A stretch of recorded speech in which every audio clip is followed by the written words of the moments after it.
Então, vamos começar agora a apresentar aí sobre os fundamentos da metrologia científica e industrial. É um resumo de alguns capítulos do livro do Labimetro da UFSC, de Armando Albertazzi. Bom, por que a gente mede? A gente vai ver basicamente que as medidas ou a metrologia ela está presente no nosso dia a dia o tempo todo.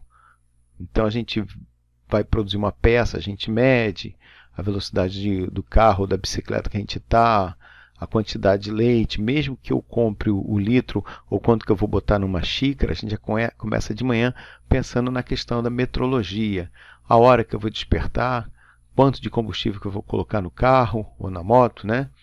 Consumo de energia que eu estou tendo, na hora de fazer comida, a quantidade de comida de arroz, de feijão, seja lá um tomate ou 2 tomates, mas não é bem isso a questão do tomate, mas a quantidade. Muitas vezes você vai fazer uma receita e ela tem que colocar tantos ml disso, tantos miligramas, tantas gramas, então você está basicamente necessitando de alguns padrões de medida.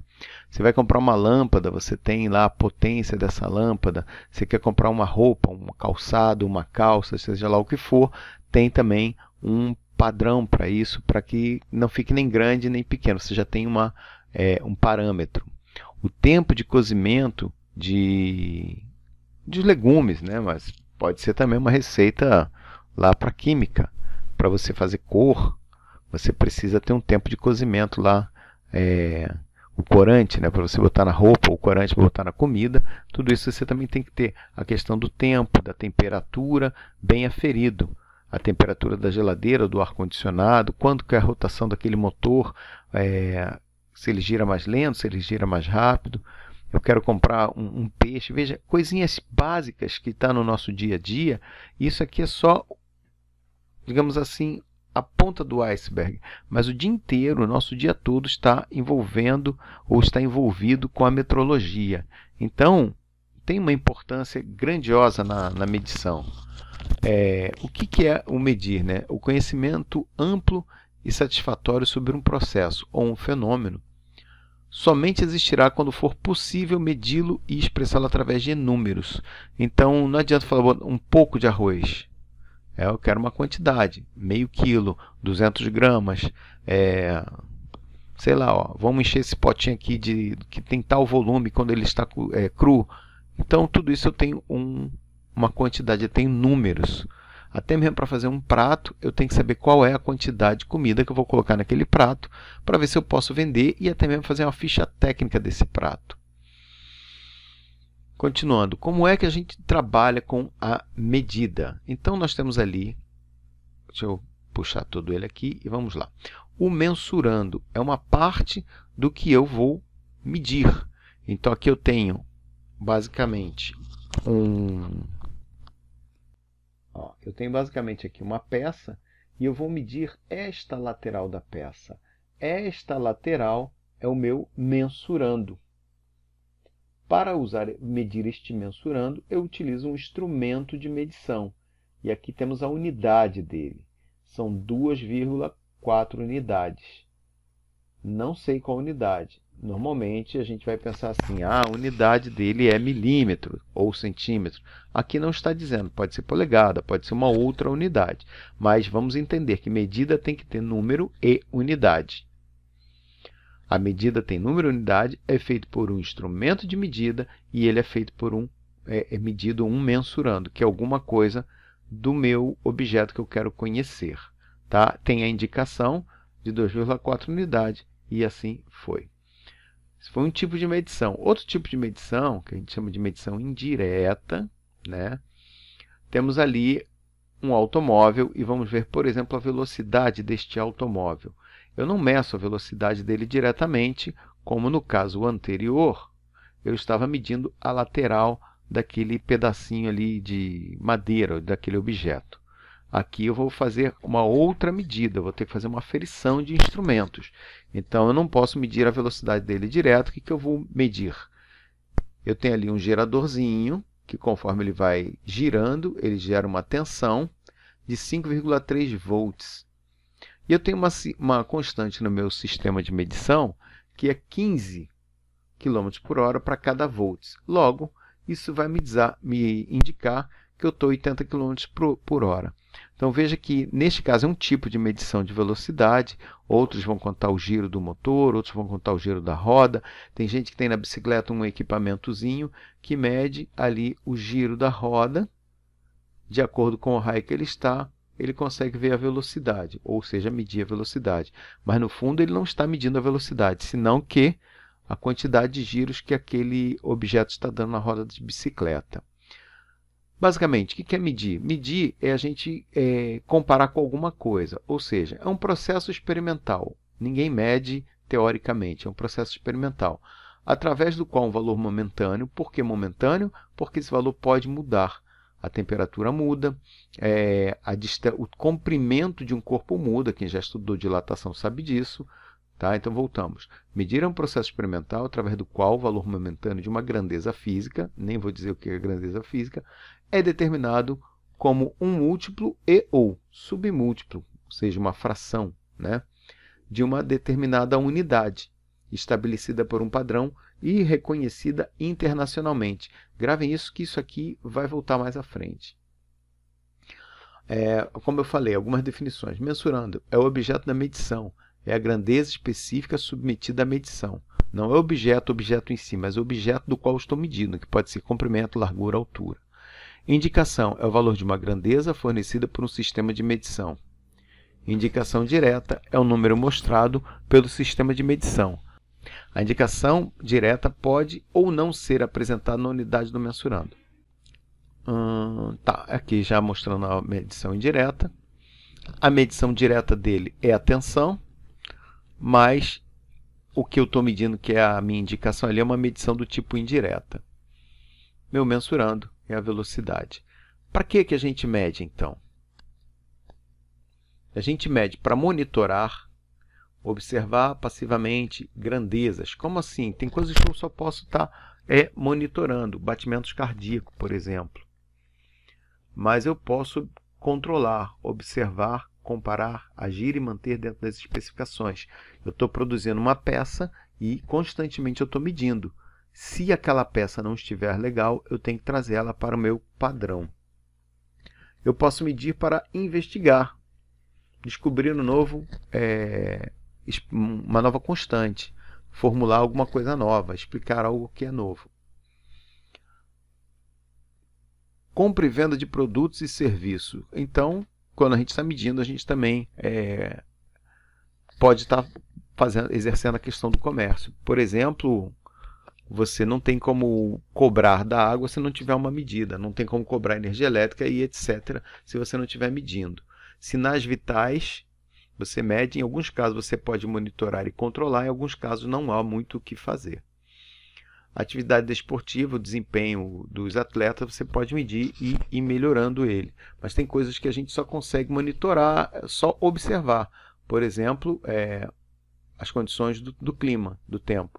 Vai mudar a temperatura. Eu não posso, agora eu quero que esquente. Não, só vou monitorar. Tá? Alguns equipamentos aí, o primeiro é um termômetro, depois tem um anemômetro, que mede a velocidade, e ali embaixo um barômetro. Aqui tem o termômetro também, alguns equipamentos aí de medida. Medir para controlar. Então está aqui, eu fiz a medida. Observa lá, está ali o meu ponteiro. Ele está aqui nesse ponto. Está aqui nesse ponto. E eu vou medir. Apareceu lá, bacana, fiz a medida. O que eu tenho que fazer? Eu vou comparar com o padrão que eu tenho. É isso aqui? Não, essa especificação está correto. Se não estiver, eu tenho que agir e efetuar a mudança no meu procedimento de fabricação da minha peça. Medir para controlar ainda. Medir para controlar. Então, o rapaz ali está construindo, sei lá, o pé de uma mesa, uma cadeira, uma outra peça na mecânica, e aqui um sistema de uma caldeira. Você vai medir e vai controlar. Então, tem coisas que você controla que é de pouca importância, né? Mas tem coisas que são extremamente importantes. Então, o piloto também, quando está voando lá, ele mede altitude, pressão, temperatura, velocidade, a rota, mede tudo isso aí. E aí passa um foguete. Ó, bacana. Medição para investigar. Bom, a história da química já mostra muitas dessas medições aí. Não precisa entrar em detalhes.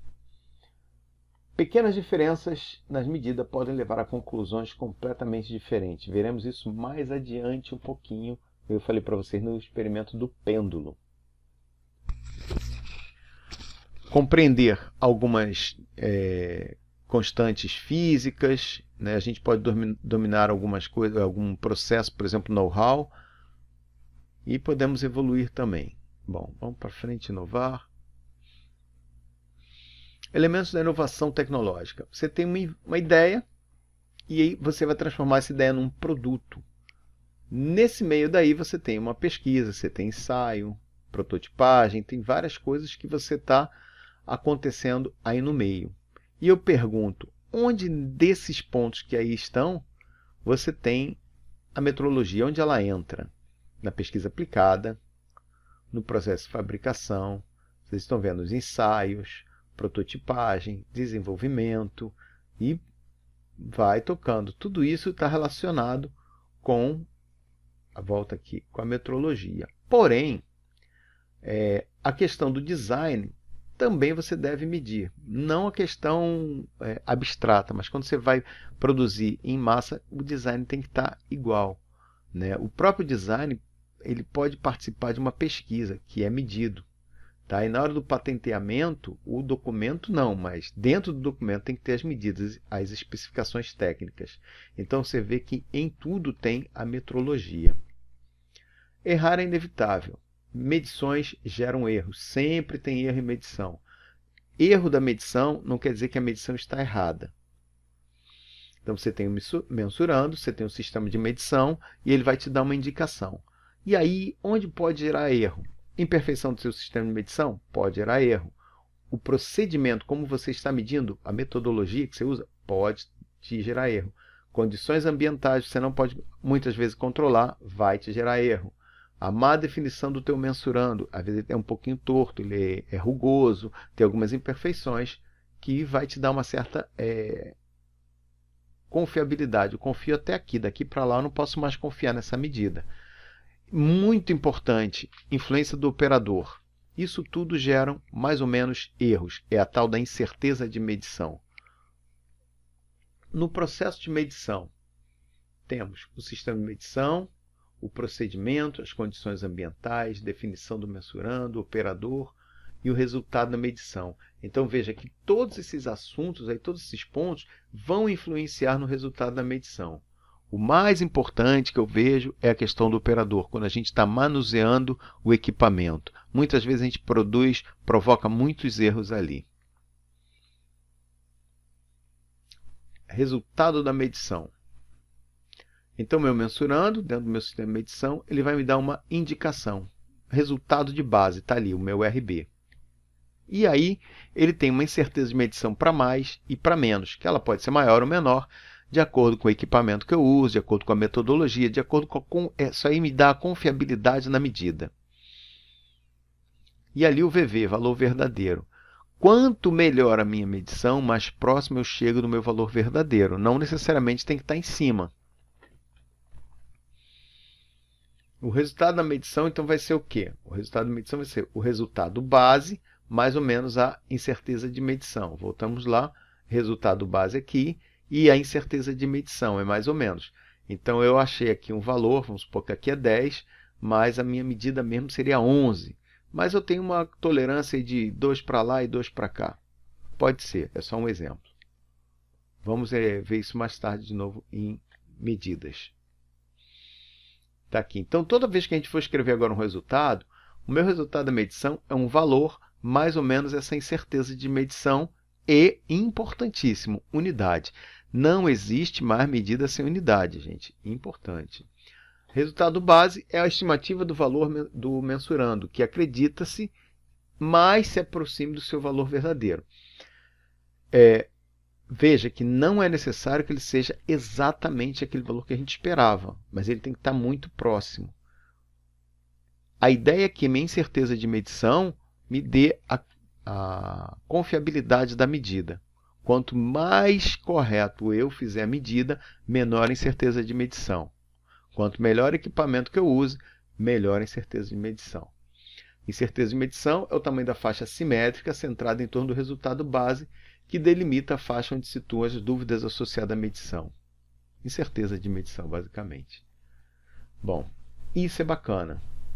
Pilares da metrologia. Honestidade, conhecimento e bom senso. Bom senso é complicado.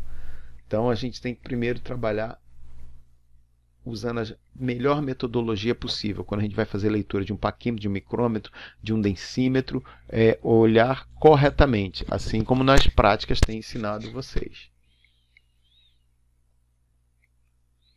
Bom, aí como é que funciona a questão da metrologia? Até 95, Torre de Babel. Loucura total. A partir de 95, o Inmetro determina uma portaria e começa a padronizar alguns termos fundamentais da metrologia. Isso no Brasil. Isso em sintonia com vários institutos internacionais. Tá? Aqui ó, é só para você ter uma introdução. Vamos ao capítulo 2. Deixa eu ver, acaba aqui.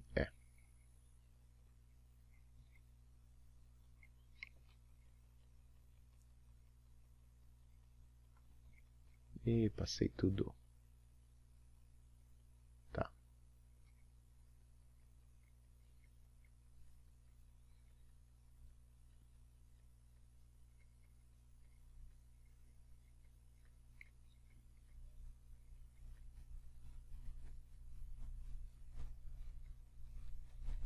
Nossa, bastante coisa.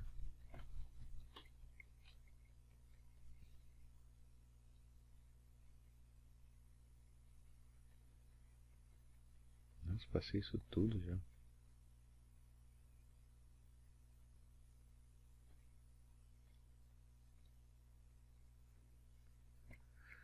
Então, agora a gente vai entender mais ou menos como é que veio essa história da metrologia, né? De onde isso surgiu? Qual é a necessidade de termos essas medidas bem fixadas e estar em relação com esses institutos, IUPAC, IUPAP, BMP, BIPM, desculpa, IEC e por aí afora. Tem vários institutos de medidas e nós temos que ter um padrão com eles. Porque se a gente não tiver esse padrão, vamos ter, por exemplo, problemas em nossas relações, nas transações comerciais. E para isso que a gente é técnico, para isso que se faz o dinheiro, tudo isso. Para quê? Para que você possa ter confiabilidade também nesses produtos que estão saindo no mercado. Então vamos já ver o capítulo 2 para compreender melhor isso.